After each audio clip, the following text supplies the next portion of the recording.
Now we're looking at a world where Daniel Jones might want to hold out for $55 million a year. Because if you're Daniel Jones,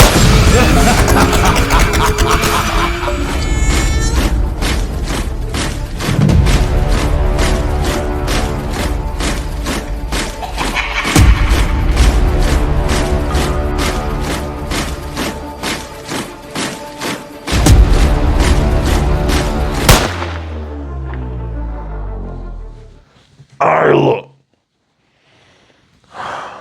Daniel Jones got $40 million a year, right?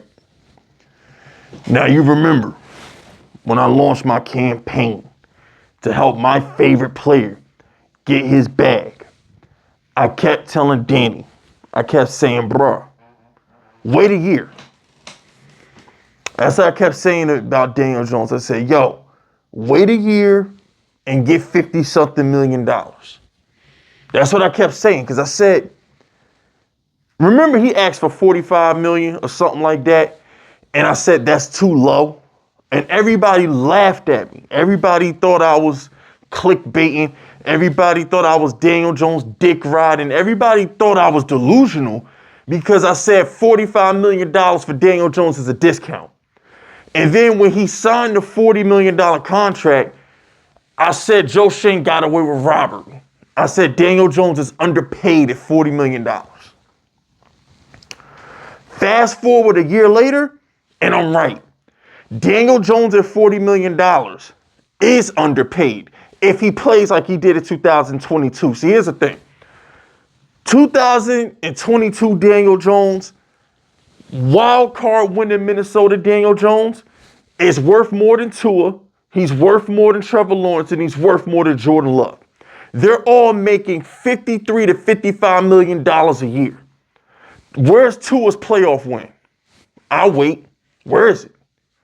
So it's like the Giants, if Daniel Jones reverts back to what he was a year ago, right? You got him Malik Neighbors, you fix the offensive line. If Daniel Jones goes back to playing the way he is capable of playing, the Giants may or may not have a problem. Because the thing is, you only guarantee 2 years of Danny's contract. Do you think Daniel Jones will hold out for more money if he wins a playoff game this year? If Daniel Jones balls out this year, that means he had a playoff win in 22, he gets hurt in 23, and then balls out in 24. So if you're Daniel Jones' agent, what you really do is say, bro, we had the worst offensive line in modern football history. Other than that, playoff win, and whatever he does in 2024, 30 touchdowns, 4,500 yards, whatever. Now we're looking at a world where Daniel Jones might want to hold out for $55 million a year. Because if you're Daniel Jones, hypothetically speaking, now this is a good problem to have if you're a Giants fan. As a Giants fan, I want this problem, because if we have this problem, that means Daniel Jones redeemed himself and snatched his honor back. Instead of playing like a bitch, he went out there and played like a grown-ass man. All right? So I hope we have this problem. So if Daniel Jones goes out there and balls in a couple months, he's going to hold out because he has no more guaranteed money left on his deal. And when Daniel Jones holds out, he's going to want Tua, Trevor Lawrence, Jordan Love type of money. Because guess what? $40 million a year, if he has a good season, he's not playing for $40 million a year.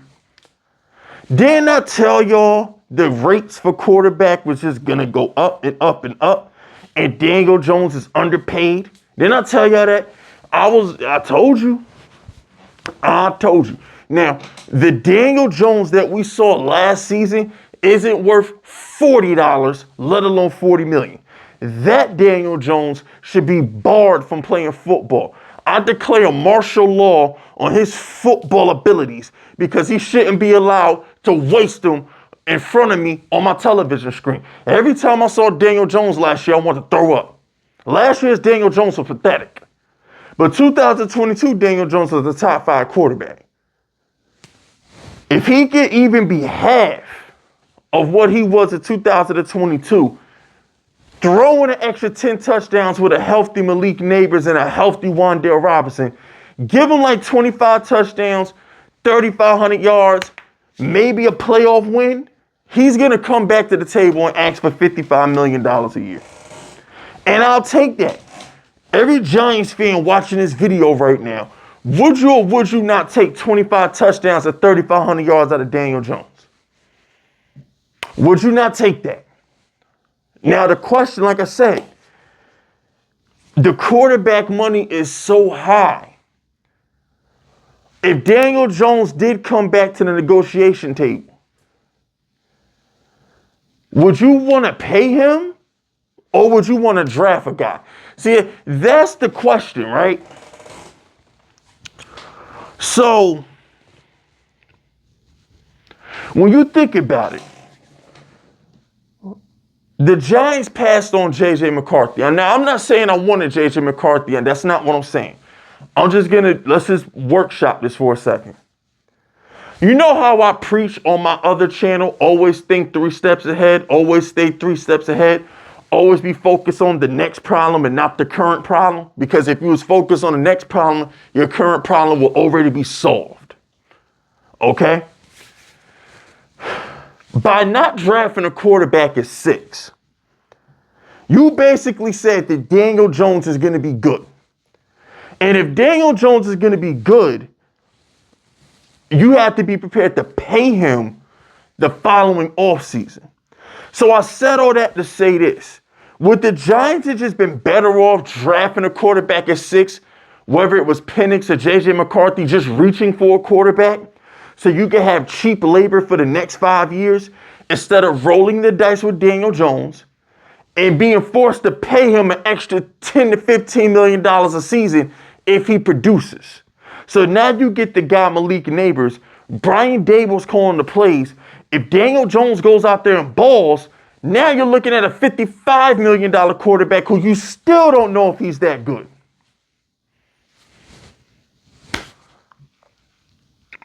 This is why I say always think 3 steps ahead, people. These are the conversations that I don't think they're having because we didn't hear about it on Hard Knocks. Like I said, maybe I'm overthinking it. Maybe I'm thinking too deep into the situation. But if a guy in his office in a corner is running these scenarios through his brain, shouldn't the general manager making $6 to $10 million a season be running these calculations too? If you're still watching this video right now, can you please go into the comment section and tell me if I'm bugging? Tell me if I'm bugging right now. What if Daniel Jones has a good year and he holds out and we got to pay this kid $55 million? What if Tua got the money? Jordan Love got the money. Trevor Lawrence got the money. If Daniel Jones wins another playoff game, you think he not going to get the money? Do you really? I don't know, man. These are the questions that you got to ask yourself. And then, what if he sucks? What if Daniel Jones sucks, right? Are we going to be bad enough to get a quarterback? Because he sucked last year and we still won 6 games and we probably should have won 8 games. So my thing with the Giants is, if Daniel Jones balls, you got to pay him $55 million. If he sucks, you have to lose. We can't have no more upsets on Monday Night Football. We can't have no more demolishing the Eagles for when the division on. Like these unnecessary wins. If Daniel Jones stinks next season or Daniel Jones gets hurt again next season, we have to burn the team to the ground. I'm talking kick 75-yard field goals instead of punting. I'm talking about QB sneaks like Joe Judge. We have to lose games. We cannot be in a position to not get a quarterback because we're winning unnecessary games again. As usual, I'm right. I was right about Daniel Jones' contract.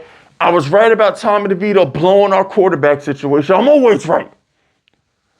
But anyway, that's it. That's all. Hit the like button. Hit the sub button. Drop the FUs in the comments if you rocking with me. and stay vicious. Dismiss.